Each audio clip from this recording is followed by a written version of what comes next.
Good morning. I'm Rob Hillyard, EMC Commercial Sales Manager for TRaC EMC and Safety. I am Sales Manager, but this is not going to be a hard sell. I'm going to update you technically on the latest updates to the EMC directive and the standards associated with it. Rough idea of what I'm going to run through here. This is not the most riveting of subjects. It's for me, it's what I do, I find it very interesting, so hopefully I'll be able to keep you all awake. Okay, the standards route to compliance. It's a flow chart here. If you start at the diamond there for the product type, fixed installations or installations, I've already said that you apply the protection requirements of the EMC directive. There's no requirement to do CE marking of these types of devices, as shown in the chart there. Now, for apparatus, for other devices, there's an EMC assessment that needs to be applied or application of harmonised standards.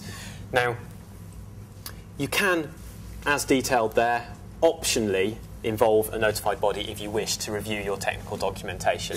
This may be produced as part of your EMC assessment, and you may approach a notified body in order to confirm you comply. From doing that, you can produce your declaration of conformity with your product, CE mark your product, and make sure you label it with the appropriate requirements of the directive. Okay, what constitutes an EMC assessment? We talked about harmonised standard and EMC assessment. Okay, an EMC assessment is essentially technology equipment, data processing equipment, telecommunications equipment, and peripherals for personal computers, network switches as well. There's new standard, the latest standard, 2006 version with its amendment, now clarifies the use of and got a new impedance stabilisation network in there, the ISN. This is for coupling to telecommunications ports, Ethernet ports, ISDN ports, and plain old telephone ports. It allows the noise to be measured on those lines by using a coupling device. It's more detailed in the latest standard. Radiated emissions measurements.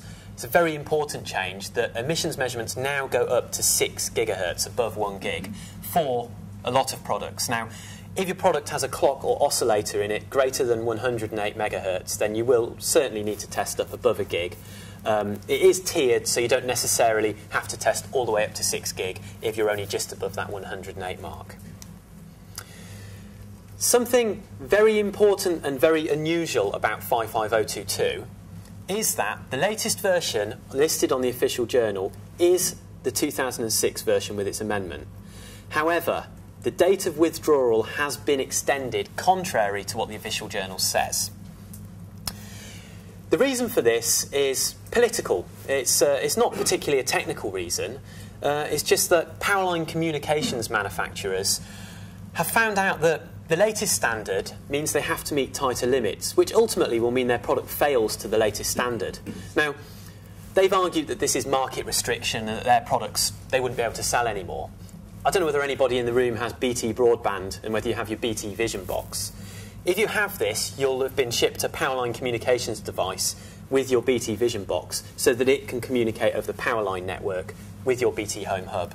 Now, these types of devices, like I say, you know, they don't comply, or they probably won't comply with the latest version of the standards. So these manufacturers have been given until 2011 to come up with a solution or continue the argument, as it may be.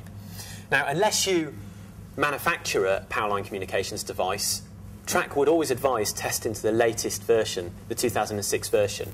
This important reason for this is that if you don't need to comply above 1 gig to the emissions requirements. Now, think of all the comm services we use above 1 gig. I'm using quite a few devices just here with this radio mic, everything probably above 1 gig. Now, if this computer was kicking out emissions between 1 and 6 gig, then potentially I couldn't use all of these devices. So you should be testing to the 2006 version to make sure that you do comply, because the nature of the EMC directive is to protect radio services, and you have a duty of care to do this. You know, brings into question the quality of your product if it does interfere with things. Okay, EN 55012.